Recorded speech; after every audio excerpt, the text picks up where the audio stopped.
the Kodak IM5 smartphone.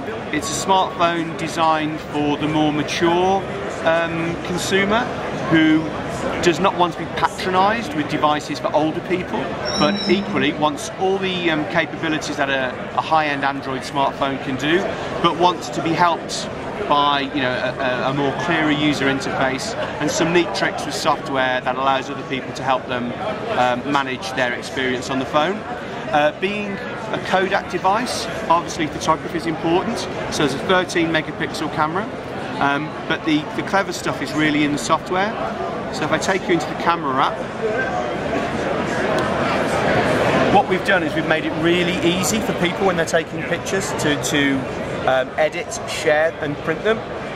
So from the camera app you can instantly decide whether you want to keep a picture that you take. If you keep it, it will go onto an online portal where you can share the URL with family and friends so they can always see the pictures you've taken. But equally, you'll see that we're still in the camera app. You can go onto the picture, you can click onto an image, and from there you can share, edit or print. So again, of course, you can do this on every other smartphone, but it normally means you've got to come out of an application, go into another one, and we think that for older users that can be quite confusing. So we've really tried to simplify it. Another neat little trick is that when you go into the lock screen, you will see that the last picture you took or looked at becomes your wallpaper, so again making it easy for you to show people pictures. And you've also got direct access to a gallery, again, because we know that the consumers this is targeted at love to show people the pictures they've taken. Talking about remote management, there is a remote app which, when you click on it, asks you to add a new connection. So you put an email address in of a family member or a friend that you trust.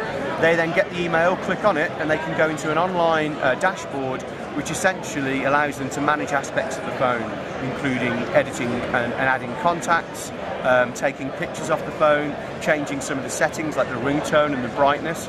So they can just help people out if they get into a bit of trouble using the phone. However, we know that this audience don't like to be patronised because they are relatively tech savvy, so this is still a fully functioning Android device. So you still got access to any apps that are in the Google Play Store, and indeed you've got full access to Google Play. If you had internet. If you got, yeah.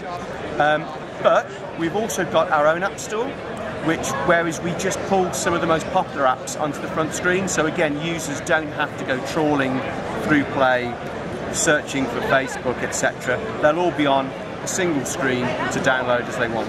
So just trying to make things easier for people. So the phone's made by Bullet Group, but in partnership? The phone is made by Bullet Group in partnership with Kodak. And so sort of leveraging Kodak's reputation for photography, imaging? Yes, and as you would expect, there will be integration with Kodak's printing services, as well as direct printing to compatible wireless printers. And we are working on finalising the print app so that it's really easy to get photos off the phone and physically printed as well. We're looking to get fully accredited with Kodak Alaris. And I know features like the user interface and the software and the camera are the most important things here, but can you tell me a little bit about the hardware in terms of processor or screen resolution? So it's got an octa-core 1.7 gigahertz processor. It's got 8 gigabytes internal, expandable with a 32 gigabyte micro SD. This is not LTE currently, but there will be an LTE product in the roster. It's fully HD, 5-inch screen, shoots video 1080 with 30 frames a second. So it's a very capable device. When you say fully HD, is it 1080p or 720p? 1080p. Okay. Yeah. And it's going to be available first in Europe, I think? So available, primarily this is a phone for Europe, although it will be available globally from our direct from our e-commerce site, retailing at $249. And that's the, again, as a European phone, that's the unlocked price, right? Not, correct. Not the carrier price. Yeah, I mean, obviously discussions are underway with carriers and retailers, but it's the first in a series of devices that will be coming out, from 2015 onwards. We are working on a 4G device and on a tablet as well, with the same sort of ethos as being very easy to use, but still a very capable and powerful Android device. Okay, and we're seeing this phone here too is sort of a smaller Kodak phone, which I guess is going to have a more limited availability. Yeah, I mean, that is a very specific phone for the Philippines market, where we've done a lot of research, and the Kodak brand has a lot of heritage, and it's mainly aimed at people trading up from a feature phone to a smartphone for the first time.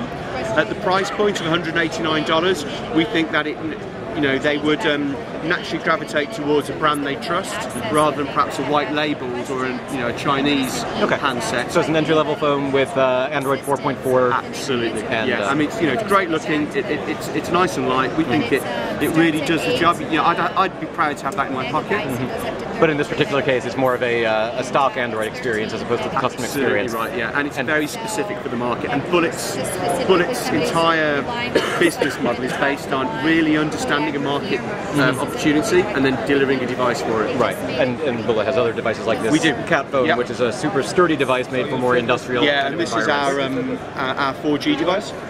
It'll be available. Back to the new Kodak phone. This one, what version of Android is it running? It's currently running KitKat, but it will be upgradable to Lollipop. Okay.